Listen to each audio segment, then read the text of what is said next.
हरिओम हरिओम प्यारे, ये गुरुवाणी है। कितनी सुंदर बात है, कितनी सार्वगर्भित वाणी है गुरु की। जीवन में लगाओ तो भीग भीग जाए। यही बता रहे हैं, गुरु कह रहे हैं कि भगवान कहते तुम्हें अपनाने के लिए मैं तैयार हूँ, लेकिन जब तक तुम नहीं मेरे पास मेरी तरफ देखते हो तब तक मैं तुम्हारी सुध नहीं लेता हूँ। बच्चा जब तक खेलता है, माँ अपने काम में लगी रहती। भगवान भी अपने सब संसार के कारोबार में लगा है। सबकी जो भगवान में लगे उनकी सुध ले रहा। भगवान सबको अपनाने के लिए तैयार है। मैं ही तो भगवान के पास में नहीं जाता हूँ, तभी भगवान किंतु तुम मेरे पास आओ तो तभी कहते हैं जीव बाहर आनंद ढूंढता है, अंदर आनंद नहीं लेता है।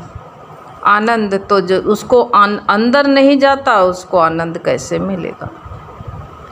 ये धन दौलत में आनंद लेता है, विषय भोग में आनंद लेता है। और ये जितने वही बताया है, इनका वियोग होता है तो दुख बहुत होता है। विषय जिसमें सुख ले रहा है उसका वियोग होता है तो बहुत दुख होता है। तुम्हारा आनंद पराधीन है क्या? तुम पराधीन हो? पराधीन आनंद दुखदाई होता है। अंतर्मुख परमात्मा में अपना जो है परमात्मा के तरफ क्यों नहीं जाते हैं? अपने हृदय में निहारो, वो परमात्मा तुम्हारे पास में है, दूर नहीं है। वो तो भगवान तो कहते मैं तो भक्तों के अधीन हूँ। भक्त हमारे कहते नहीं हैं मैं भक्तों का दास भगत मेरे मुकुट मणि। भगवान जो है अपने भक्तों का तो दास है। एक बार भक्तों ने देखा कि स्वामी जी के जगन्नाथ जी के नए नए वस्त्र और रोज रोज फट जाते हैं। तो भक्तों ने भगवान से कारण पूछा, भगवान आपके नए नए वस्त्र क्यों फट जाते हैं? तो भगवान जगन निवास स्वामी ने कहा, प्रभु बताया, कहते हैं कि क्या करें। एक जो है भक्त हमारा एक कन्या भक्त है, वो गीत गोविंद का गान करती हुई एक कन्या वन में घूमती रहती है। उसको सुनने के लिए मैं उनके पीछे पीछे मारा फिरता रहता हूँ। सो वन की झाड़ियों में उलझ करके मेरे वस्त्र फाट जाते हैं। अब बताओ, भगवान तो अपने भक्त के पीछे पीछे घूमता। तभी तो कहा भागवत में भी आया है कि भगवान कहते हैं कि जो है मैं अपने निष्कामी भक्त को लो, जो सकामी हैं, जो लुलुपता में है, भगवान से चाहे ना ये दे दो वो दे दो, उनसे भगवान अपना पिंड छोड़ा के भागता है। जो मांगू भिखारी भक्त को भगवान पसंद नहीं करता है। लेकिन निष्कामी के लिए कहा है कि कहते हैं कि जब निष्कामी भक्त जो है, जब हमारा निष्कामी भक्त जब अपने निष्काम भाव से अलमस्त हो करके भक्ति भाव में डूबता है, तो मैं कहते भक्तों के पीछे पीछे चलता रहता हूँ कि जिससे उनकी चरण रज उड़ती हुई मेरे मत्थे पर ऊपर आ गिरे। मैं आ गिरे जो है ऊपर आती रहे, मेरे भक्तों की चरण रज ऊपर आती रहे। तभी तो कहा है कि उनके पीछे पीछे भगवान चलते चरण रज आती रहे। तभी तो कहा मैं भक्तों का दास भगत मेरे मुकुट मणि। श्री कृष्ण कहते हैं ये जो भक्त मेरे गुणगान गाता रहता है, तो कहते हैं मैं उनको जो है उनके अधीन हो जाता हूँ। वो जहाँ नचाते तो मैं नाचने लगता हूँ। जब जो है वो अपनी भक्ति में व्याकुल हो जाते हैं तो मैं भी व्याकुल हो जाता हूँ। तभी तो कहते हैं ईश्वर से मिलने के लिए व्याकुल जीव इस जगत में कहीं भी चैन नहीं पाता है। जिसको भक्ति का रस मिल गया है उसको संसार में कहीं चैन नहीं मिलता है, और जिसको चैन मिलता है तभी तो कहा अभी प्रेम की चोट ही नहीं लगी है।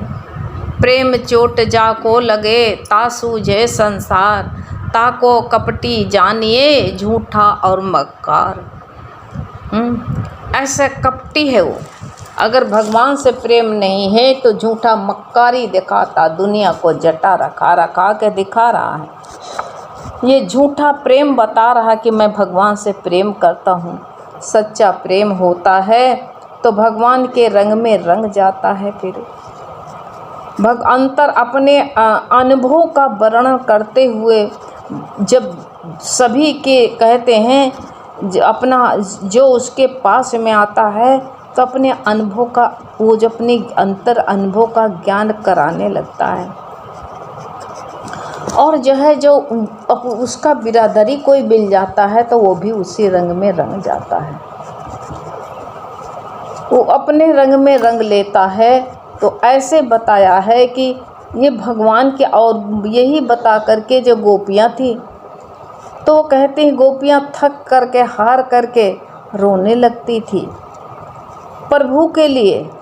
ऐसे भक्त जब रोने लगता है तो प्रभु कहते हैं कृपा बस प्रकट हो जाते हैं, दूर नहीं रह पाते हैं अपने भक्तों से। लेकिन भक्त दुनिया संसार के लिए, अपने परिवार के लिए, गुरु कहते हैं लोटा लोटा भर आंसू बहाता है, लेकिन भगवान के लिए कभी भी नहीं रोता है। रोने का मतलब दर्द पैदा होना चाहिए। झूठ मूठ रोने की दुनिया को दिखाओ कि मैं बड़ा भक्त हूँ, ऐसी दर्द होना चाहिए। तो ऐसे कहते प्रभु की प्राप्ति कहीं दूर नहीं है, यही तो बताया है। और यही कहते भी है रामकृष्ण परमहंस ने भी कहा है। कहते पत्नी पुत्र आदि की मृत्यु के समय ये जो है धन संपत्ति को पाने के लिए लोग आंसुओं की धारा बहाते रहते हैं, किंतु ईश्वर के दर्शन को पाने के लिए दुख से भगवान के लिए आंसू एक बूंद भी गिर जाए तो वो कहते हैं भवसागर पार हो जाएगा। लेकिन नहीं, भगवान तो बताते हैं कि अगर जो है तुमको जो है परमात्मा का आश्रय तुम ले लेते हो, भगवान की तरफ चल देते हो, तो तुमको जो है कोई कष्ट है ही नहीं। और वैसे भी कहते हैं कि ईश्वर की तरफ जाने वाला भक्त जो होता है वही ईश्वर को प्यारा होता है। जो अब अभिमान करता है कि मैं ज्ञानी हूँ, मेरे समान दूसरा कोई है ही नहीं है, वही जो है अधबीच गटर में गिर जाता है। भगवान कहते हैं मेरी भक्ति प्रेम की है, और जो प्रेम से जो है परमात्मा में अपना मन लगा लेता है तभी कहते हैं कि जो है मैं भी उसके आगे नतमस्तक हो जाता हूँ। जिसको भगवान सिवाय कुछ नहीं चाहिए, तभी कहते हैं तभी भी हम भी जो कहते हैं हमारे भक्त के सिवाय हमको जो मुझको जैसे भजता है वैसे मैं भी उसको वैसे ही भजता हूँ। जो मेरे को जैसे भजता है, कोई धन संपत्ति के लिए भजता है, कोई जो है पति संसार को बताते हैं पुत्र पुत्री के लिए भजता है, तो मैं वैसे ही भजता हूँ। भजने का मतलब वैसे ही मैं उसको उसके सामने वैसे ही प्रकट कर हो जाता हूँ। और जो परमात्मा के लिए अपने परमात्मा के लिए जो परम भक्ति करता है तो मैं उसके जो है तो इसी कहा ईश्वर को जानना, और अपने कहते हैं क्रिया बंधन में वो नहीं आते हैं, क्योंकि वो तो सर्वव्यापी हैं। कोई क्रिया किया जाए, कोई जो है उनको चंदन लगाया जाए तो कहते हैं ऐसे नहीं आते। भक्त तो सबके हृदय में ही है, किंतु बाहर ढूंढना ही जो है अज्ञान है।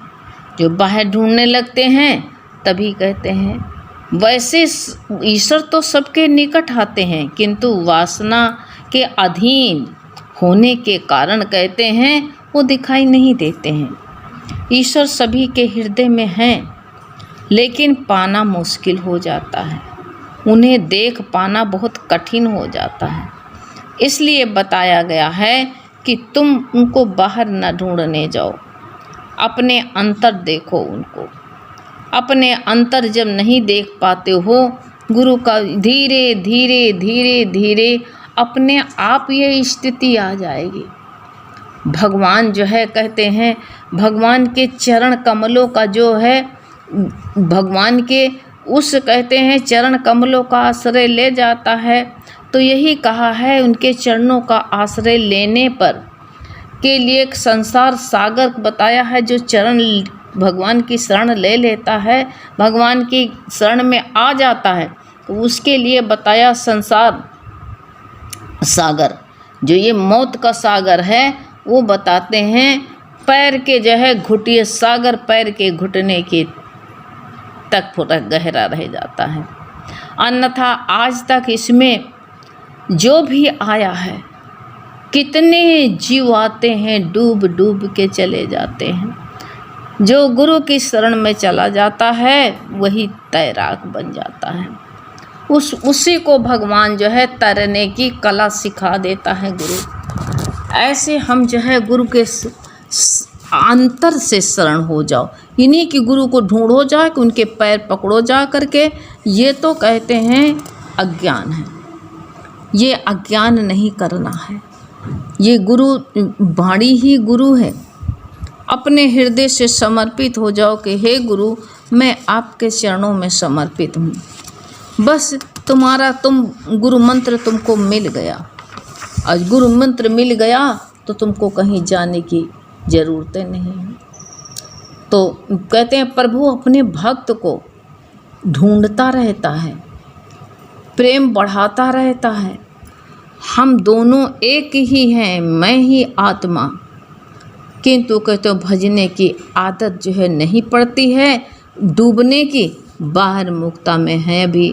तो फिर बाहर मुक्ता में है तो गुरु कहते हैं कि अपने मन पर अंकुश नहीं रखते हो, ये भाग रहा, बार बार सबकी शिकायतें आती हैं, मन मेरा नहीं लगता, निरंकुश है। अरे परमात्मा की शरण क्यों नहीं पकड़ाते, इसको सत्य दिखा दो। जब सत्य तुम दिखा दो तो बाहर मुख ये होएगा ही नहीं, जाएगा नहीं।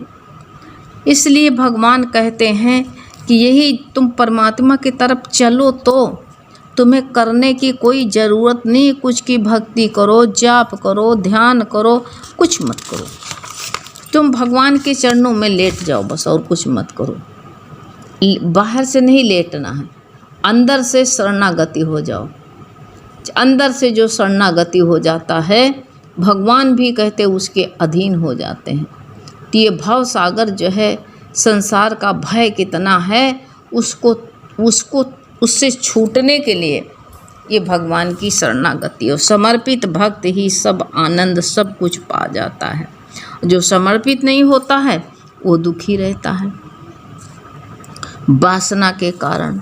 यही भगवान बता रहे हैं कि ये संसार की वासना है, अभी नहीं, अभी नहीं, अभी नहीं तो कभी नहीं। अभी ये काम कर लें, हमारा ये पड़ा है, ये कर लें। अरे सब काम से क्या पड़ी है, भगवान के समर्पित होकर के कार्य करो। भगवान क्या किसी कार्य के लिए मना करते हैं, लेकिन समर्पित होंगे तो हाथ पांव से समर्पित होंगे। काम करेंगे तो हाथ पांव से काम करेंगे। हाथ पैर काम करते रहें, कोई नहीं कि तुम जो है भगवान की तरफ हाथ पैर को लगा दो। सब अज्ञानी क्या करते हैं, घर छोड़ छोड़ के भागते हैं, हाथ पांव से समर्पित करते हैं कि अब काम नहीं करेंगे। यही समर्पित वो मानते हैं। लेकिन गुरु का वचन कहता है ये तुम्हारा अभिमान है, हम करेंगे हम नहीं करेंगे, ये अभिमान से तुम कब दूर होगे हैं। ये अभिमान को ही तो मिटाना, और क्या करना है। अभिमान नहीं मिटता है तब तक हम ऐसा करेंगे, ऐसा नहीं करेंगे। अरे गुरु कहते हैं अभिमान है। ऐसे भगवान के समर्पित बहुत लोग होते हैं, लेकिन अभिमान में उनको अंदर झलकता रहता है। अभिमानी जो होता है भगवान को प्रिय नहीं होता है। इसलिए भगवान को प्रिय वही है कि मैं भगतों का दास, भगत मेरे मुकुटमणि। मैं तभी भगवान कहते संतों के पीछे मैं ऐसे अपने निष्कामी भक्त का। तो तुम भी निष्कामी बनो, कोई कामना नहीं होनी चाहिए भगवान की भक्ति में। कामना ही दूर कर देती है, वासना रहित हो जाओ। भगवान के पास आने में हमको ये क्या है, समर्पित भाव ही हमारा सहारा बनता है और फिर शरीर भी हल्का हो जाता है। हल्का हो करके देह भाव में न रहो। देह भाव में रहोगे तो फिर तुम जो है उसी में फंसे रहोगे, लेकिन देह भाव से ऊपर हो।